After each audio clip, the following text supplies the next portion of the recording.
The city of Toledo has a real gem, and it's the downtown public library. The outside of the building is a bit plain, with little hints of period architecture, but once you go inside the place, it's filled full of murals and stunning tiled floors. The entryway is 3 stories tall, and it's just a wonder to take in. I'm one of those people who love libraries, and I visit them often just to see the spaces and oogle the books.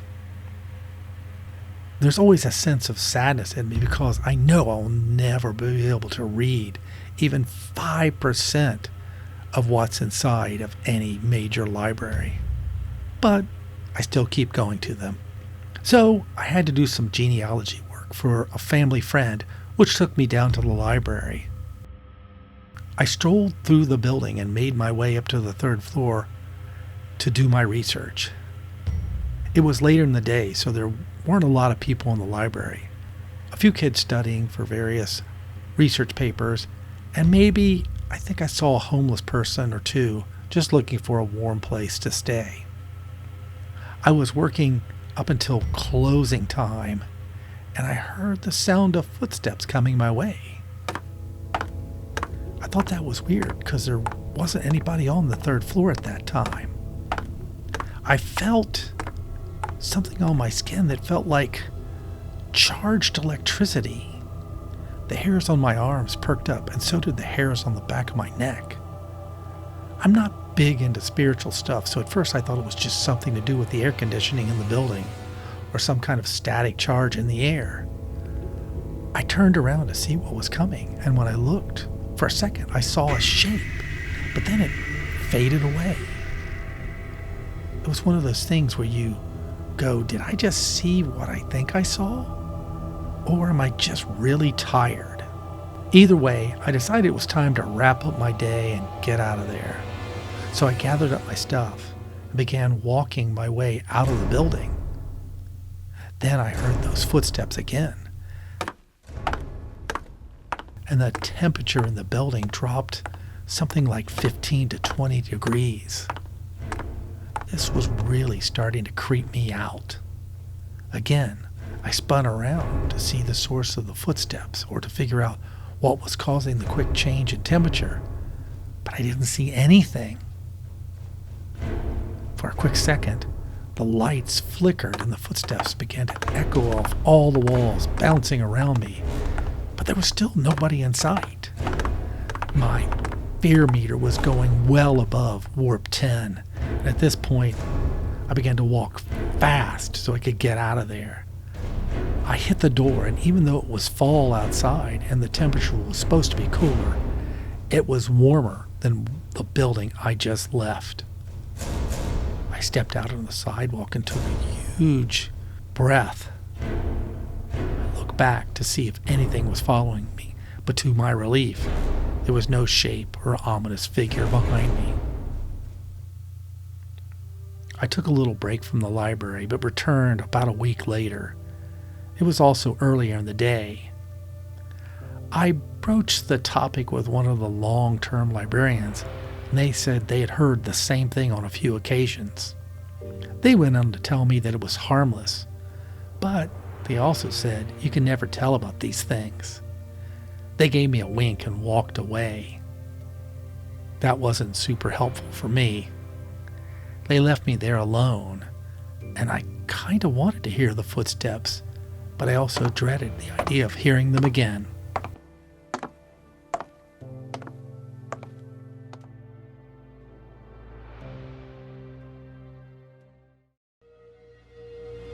When I was in college at the University of Toledo, I had a night and weekend job at a building called the Oliver House.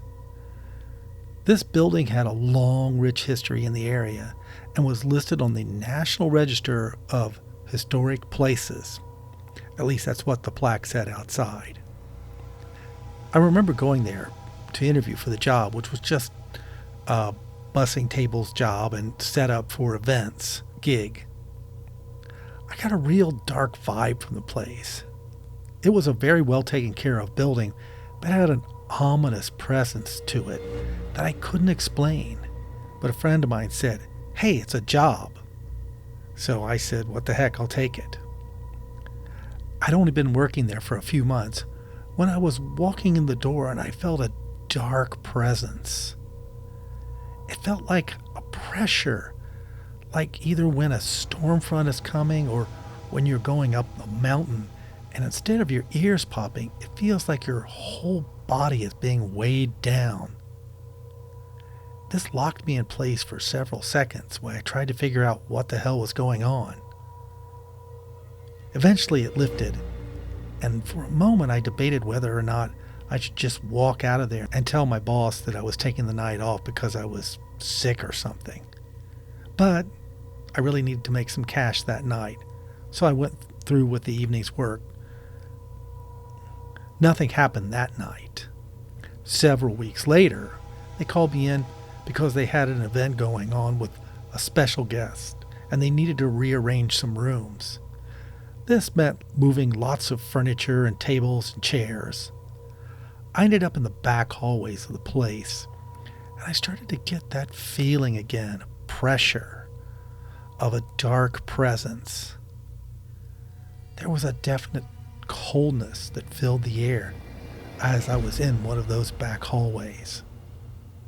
I started to get a ringing or buzzing in my ears, and then that turned into a sound that I really couldn't nail down or describe. But as if there were voices in my head, but they were all talking at once, so I couldn't understand anything they were saying.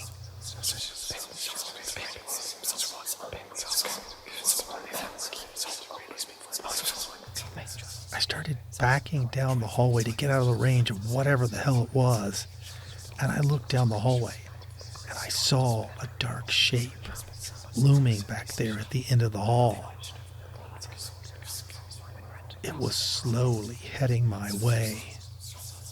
Alarm bells went off in my head, and I knew I wasn't going to finish that shift. I quickly spun and headed out the door. I glanced back quickly, and I saw the shape, and it was closer now, and I couldn't get out that door fast enough. Needless to say, I called the manager and said I wouldn't be back, and please just mail me my last check. I found another job, and it was in a newer building with a lot less baggage to it. Later that year, I was watching the local news, and I saw a story with a ghost hunter who told a tale of a spirit that had haunted the building. A rich man had started an affair, and he wanted to run off with his mistress, but his wife was in the way. So he had her murdered in that building. Maybe it was her spirit that helped me get out of the building, but I was pretty sure that it was his spirit that was looming in that hallway with what I felt was murderous intent.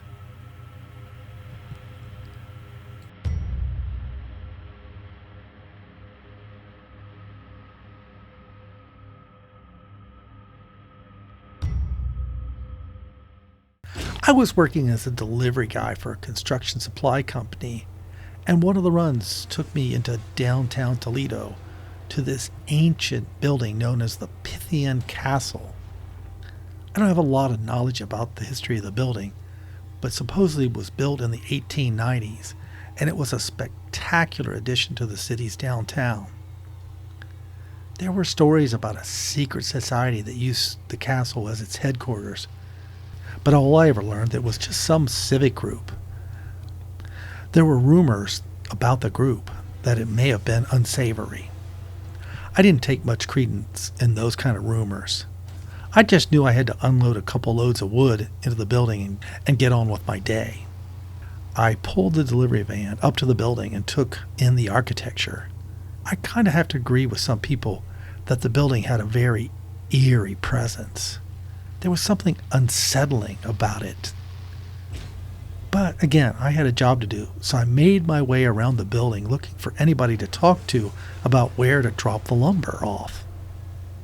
I got inside the building and saw that it had been mainly gutted, and that explained why they needed the lumber. I wandered around a little bit and then spotted something that touched a primal part of my senses. and caused my heart to go a little faster. We all have those little voices in our head that warn us, even though we're not paying attention on the surface. And I started to feel those voices, and I also felt like the walls were closing in on me. I called out for anybody, but my voice just echoed off the walls.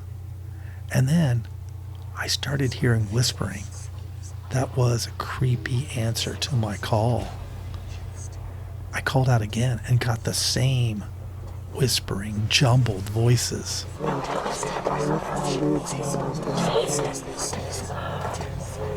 Through one of the doorways, I saw dark shapes moving about.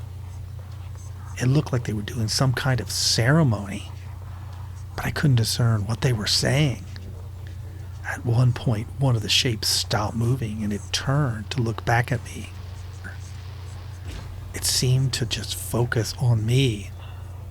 At that point, I knew it was time to get the hell out of there. The lumber order would have to wait. I slowly backed out of the building, and the voices echoed off the wall, following me, trying to get inside my head.